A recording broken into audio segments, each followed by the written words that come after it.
Ada sebuah kebenaran yang tidak nyaman. Cara Anda bereaksi terhadap kritik, bahkan yang paling kecil sekalipun, mengirimkan sinyal yang lebih kuat daripada kata-kata yang Anda ucapkan. Ini adalah transmisi data mentah tentang tingkat keamanan diri, stabilitas emosional, dan kekuatan internal Anda. Dan ada satu reaksi spesifik, satu respons otomatis yang tertanam dalam diri 99% pria, yang langsung meneriakkan kelemahan kepada semua orang di sekitar Anda. Ini adalah kebocoran status yang terjadi dalam hitungan detik. Video ini akan mengungkap reaksi tersebut, mengapa itu sangat merusak, dan bagaimana menggantinya dengan respons stoik yang tidak hanya melindungi ketenangan Anda, tetapi juga secara aktif membangun persepsi kekuatan Anda di mata orang lain. Ini bukan tentang menjadi tidak peduli, ini tentang memahami sebuah mekanisme psikologis yang hampir semua orang abaikan. Sebelum kita mulai, tulis di komentar, apa reaksi pertama Anda saat menerima kritik yang terasa tidak adil? Kita hidup di arena kritik tanpa henti, media sosial, lingkungan kerja, bahkan dalam hubungan pribadi. Setiap tindakan, setiap kata, setiap pilihan bisa menjadi subjek penilaian dari orang lain. Bagi pria modern, ini menciptakan tekanan konstan. Ego kita, identitas kita, terasa seperti berada di bawah pengepungan 24 jam sehari, 7 hari seminggu. Respons alami kita terhadap ancaman ini adalah membangun tembok pertahanan. Kita merasa dorongan mendesak untuk melindungi citra diri kita, untuk membuktikan bahwa kritikus itu salah, bahwa kita sebenarnya benar, kuat, dan kompeten. Dorongan ini terasa primal, seolah-olah ini adalah satu-satunya cara untuk bertahan. Namun, disinilah letak jebakan terbesar. Dalam upaya kita untuk terlihat kuat, kita secara tidak sadar melakukan satu hal yang paling menunjukkan kelemahan. Kita terjebak dalam permainan orang lain, bereaksi sesuai skenario mereka, bukan skenario kita.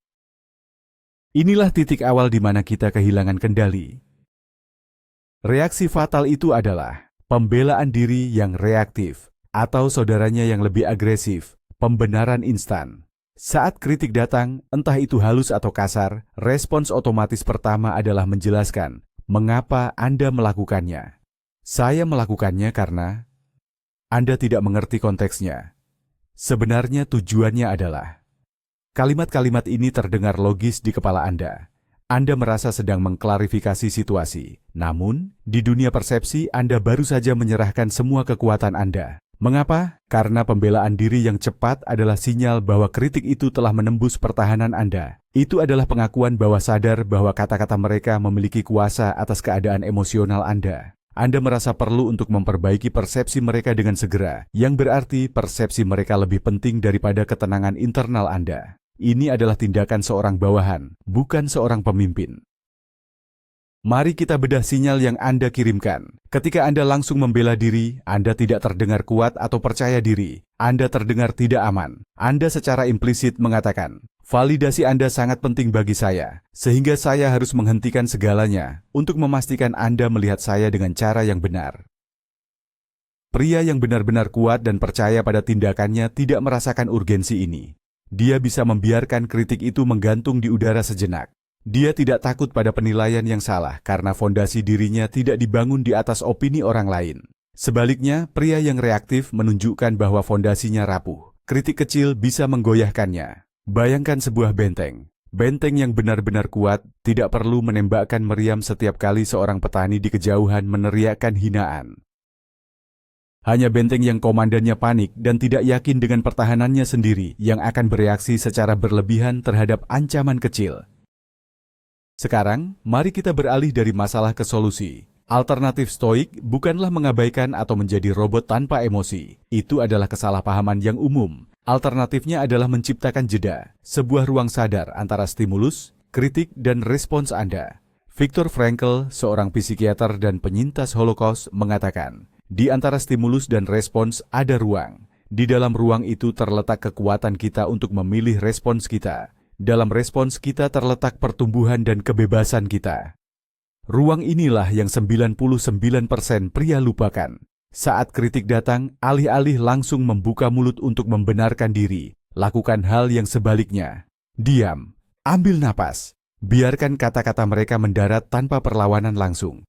Ini bukan kepasrahan, ini adalah pengumpulan intelijen. Anda memberi diri Anda waktu untuk memproses, bukan hanya bereaksi. Di dalam ruang hening itu, tugas pertama Anda adalah melakukan triase informasi. Anda harus menjadi seorang ahli kimia mental yang memisahkan senyawa. Setiap kritik terdiri dari dua elemen, data potensial dan muatan emosional.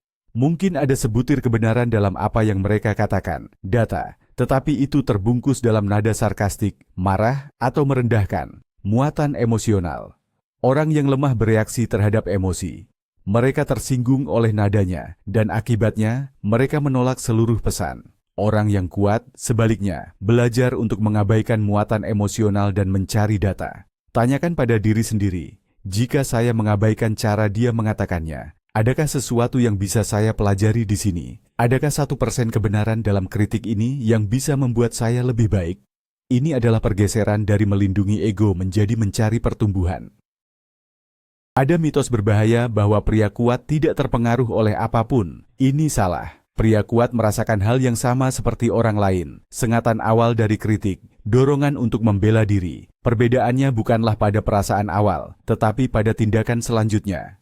Kekuatan sejati bukanlah ketiadaan emosi, tetapi penguasaan atasnya. Marcus Aurelius tidak menulis meditasinya karena dia secara alami tenang. Dia menulisnya karena dia perlu mengingatkan dirinya sendiri setiap hari tentang prinsip-prinsip untuk tetap tenang di tengah kekacauan kekaisaran. Jadi, akui sengatan awal itu.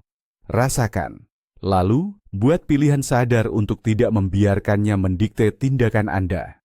Kekuatan Anda bukan dalam menjadi batu, tetapi dalam menjadi seorang alkemis yang bisa mengubah emosi negatif mentah menjadi respons yang terukur dan bijaksana.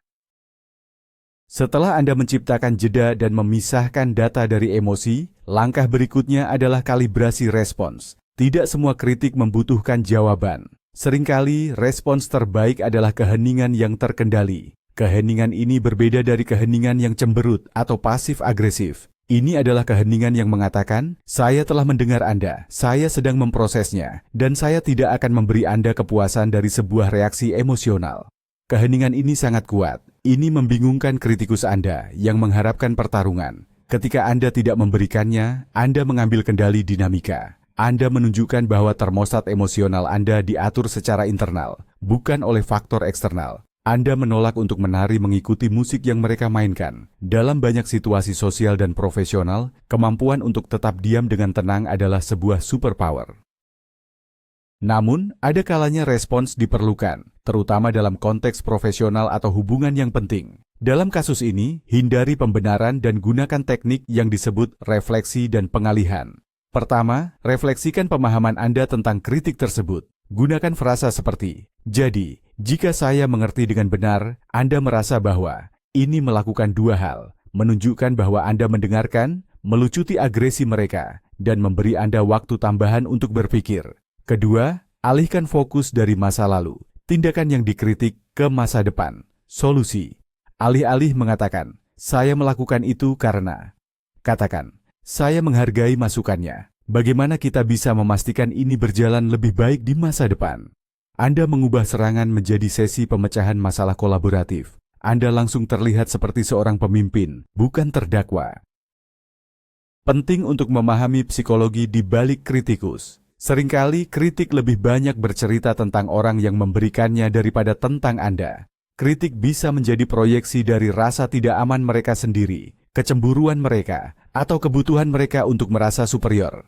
Ketika Anda memahami ini, Anda berhenti menerima kritik secara pribadi. Anda melihatnya sebagai data, bukan tentang Anda, tetapi tentang mereka. Bayangkan, Anda seorang ilmuwan yang mengamati spesimen. Anda tidak marah pada spesimen karena perilakunya, Anda hanya mencatatnya. Ah, menarik. Orang ini tampaknya merasa terancam oleh kesuksesan saya, jadi dia mencoba mengecilkan pencapaian saya. Dengan membingkainya kembali seperti ini, kritik kehilangan sengatnya. Itu hanya menjadi informasi lain tentang lanskap sosial di sekitar Anda.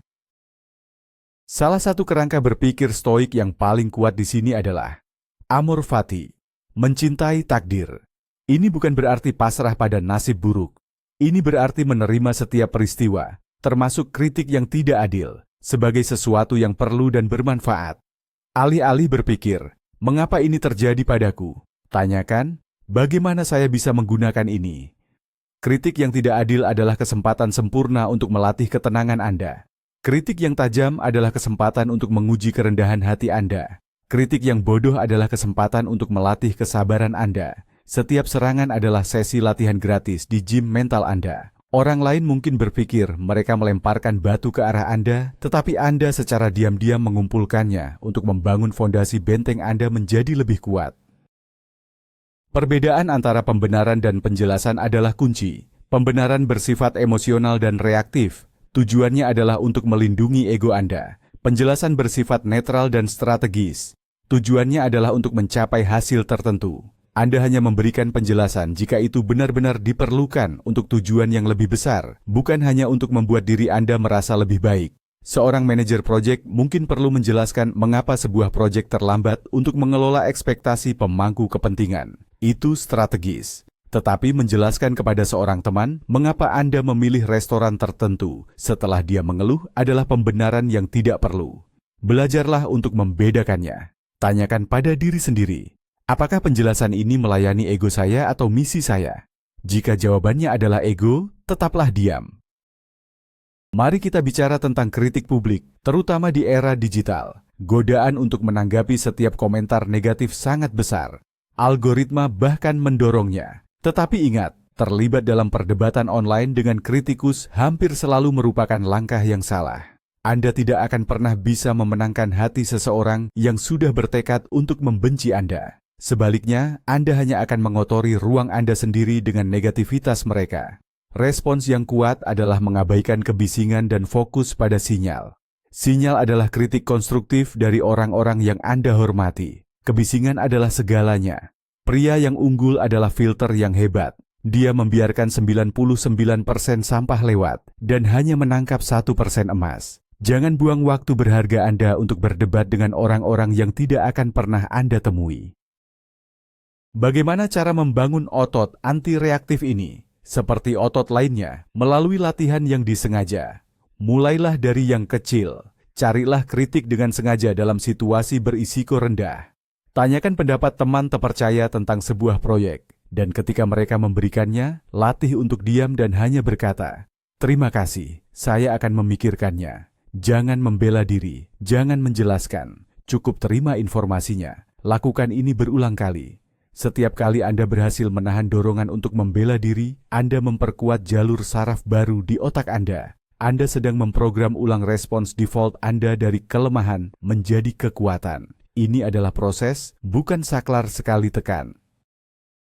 Pikirkan tentang status dalam hierarki sosial. Siapa yang lebih sering menjelaskan dirinya sendiri? Pemimpin atau bawahan? CEO atau karyawan magang? Jawabannya jelas. Semakin tinggi status seseorang, semakin sedikit dia merasa perlu untuk menjelaskan atau membenarkan tindakannya kepada semua orang. Tindakannya berbicara untuk dirinya sendiri. Dengan secara sadar mengurangi frekuensi Anda membela diri, Anda secara halus memposisikan diri Anda sebagai orang dengan status lebih tinggi. Ini bukan tentang arogansi, ini tentang memproyeksikan kepercayaan diri yang tenang. Orang-orang secara alami tertarik dan menghormati individu yang tampaknya beroperasi dari pusat gravitasi internal yang kuat, bukan mereka yang terus-menerus mencari validasi eksternal. Sebuah metafora yang berguna adalah menjadi seorang penjaga gerbang. Pikiran Anda adalah sebuah kota yang berharga. Kritik adalah pelancong yang ingin masuk. Penjaga gerbang yang lemah panik dan langsung menyerang setiap pelancong yang terlihat mencurigakan, menciptakan kekacauan di gerbang. Penjaga gerbang yang bijaksana, seorang stoik, tidak menyerang. Dia menghentikan setiap pelancong, menanyai mereka dengan tenang. Siapa kamu? Sumber kritik. Apa urusanmu di sini? Niat kritik. Apa yang kamu bawa? Isi kritik. Hanya setelah pemeriksaan yang tenang ini, dia memutuskan apakah pelancong itu diizinkan masuk, diusir, atau barang bawaannya diambil sementara pelancongnya sendiri diabaikan. Anda adalah penjaga gerbang itu. Jangan biarkan siapapun masuk ke kota Anda tanpa izin. Ada perbedaan krusial antara meminta umpan balik dan menjadi target kritik yang tidak diminta. Saat Anda secara proaktif meminta umpan balik, Anda berada dalam posisi yang kuat. Anda mengendalikan prosesnya. Anda menunjukkan kerendahan hati dan keinginan untuk tumbuh. Ini adalah tanda kekuatan. Namun, ketika kritik datang tanpa diminta, dinamikanya berbeda. Disinilah kemampuan untuk tetap tenang menjadi sangat penting. Jangan bingung antara keduanya. Terbuka terhadap umpan balik yang Anda minta adalah bijaksana. Merasa wajib untuk menanggapi setiap kritik yang tidak diminta adalah kelemahan. Pahami perbedaannya, dan alokasikan energi mental Anda sesuai dengan itu. Energi Anda terbatas, jangan memberikannya kepada para pengkritik acak. Salah satu efek samping yang kuat dari mengadopsi pendekatan ini adalah bagaimana hal itu mengubah perilaku orang-orang di sekitar Anda. Ketika orang menyadari bahwa mencoba memprovokasi Anda dengan kritik tidak berhasil, bahwa Anda tidak memberikan reaksi emosional yang mereka cari, mereka seringkali berhenti melakukannya. Troll mencari perhatian. Jika Anda tidak memberikannya, mereka akan pergi ke tempat lain. Rekan kerja yang suka menyindir akan kehilangan senjatanya jika sindiran mereka tidak membuat Anda goyah. Anda secara efektif melatih lingkungan Anda tentang cara berinteraksi dengan Anda. Dengan menolak untuk bermain game reaktif, Anda memaksa mereka untuk berinteraksi dengan Anda di level yang lebih tinggi dan lebih rasional atau tidak sama sekali. Kerangka berpikir dichotomy of control dari Epictetus sangat relevan di sini. Ada hal-hal yang bisa kita kendalikan dan ada hal-hal yang tidak bisa. Apa yang orang lain katakan atau pikirkan tentang Anda sepenuhnya di luar kendali Anda. Mencoba mengendalikan opini mereka melalui pembelaan diri adalah usaha yang sia-sia dan melelahkan. Satu-satunya hal yang sepenuhnya berada dalam kendali Anda adalah respons Anda sendiri, pikiran Anda, penilaian Anda, dan tindakan Anda. Setiap kali Anda merasa terdorong untuk membela diri, ingatkan diri Anda akan hal ini. Alihkan fokus Anda dari yang tidak terkendali, opini mereka, ke yang terkendali, ketenangan Anda. Ini adalah pembebasan sejati. Anda berhenti menjadi boneka yang talinya ditarik oleh kata-kata orang lain. Perhatikan juga bahasa tubuh Anda saat menerima kritik. Bahkan jika mulut Anda diam, tubuh Anda bisa berteriak defensif. Lengan yang disilangkan, rahang yang mengeras, kontak mata yang menghindar, semua ini adalah sinyal kelemahan. Latihlah postur yang terbuka dan netral. Jaga kontak mata yang tenang. Jaga agar tangan Anda rileks. Ini mengirimkan pesan yang kuat. Saya cukup aman dengan diri saya sendiri untuk mendengar ini tanpa merasa terancam. Ini adalah perisai fisik yang melengkapi perisai mental Anda. Komunikasi nonverbal seringkali lebih jujur daripada kata-kata. Jadi pastikan tubuh Anda selaras dengan kekuatan batin yang sedang Anda kembangkan.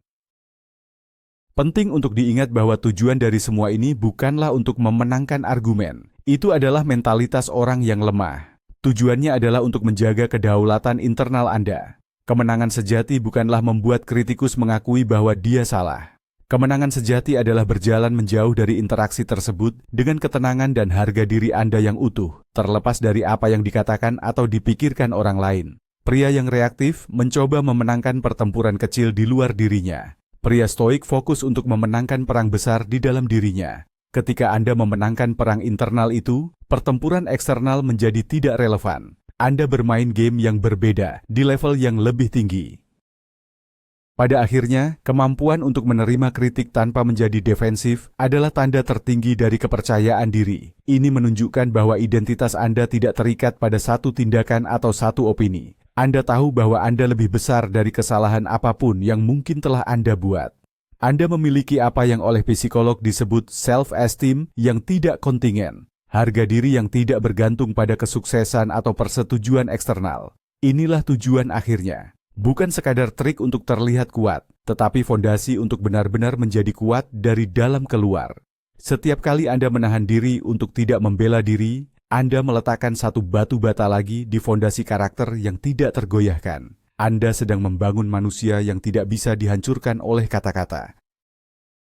Kita telah melakukan perjalanan jauh ke dalam psikologi kritik dan reaksi. Kita telah mengidentifikasi musuh yang sebenarnya, bukan kata-kata orang lain, tetapi respons defensif otomatis kita sendiri. Reaksi inilah pembenaran yang tergesa-gesa, yang membocorkan kekuatan kita dan mengumumkan rasa tidak aman kita kepada dunia. Kesimpulan utamanya adalah ini. Kekuatan sejati bukanlah tentang membangun tembok untuk menangkis kritik. Kekuatan sejati adalah memiliki kendali penuh atas satu-satunya hal yang benar-benar bisa Anda kuasai, ruang antara stimulus dan respons. Di dalam ruang hening, itulah kebebasan dan superioritas mental Anda ditemukan. Dengan menolak untuk membela diri secara reaktif, Anda tidak hanya mempertahankan ketenangan Anda merebut kendali narasi dan memproyeksikan kekuatan yang tak tergoyahkan. Anda berhenti menjadi aktor dalam drama orang lain dan menjadi sutradara dari drama Anda sendiri. Terima kasih telah menginvestasikan waktu Anda untuk menjadi versi diri yang lebih kuat dan lebih bijaksana.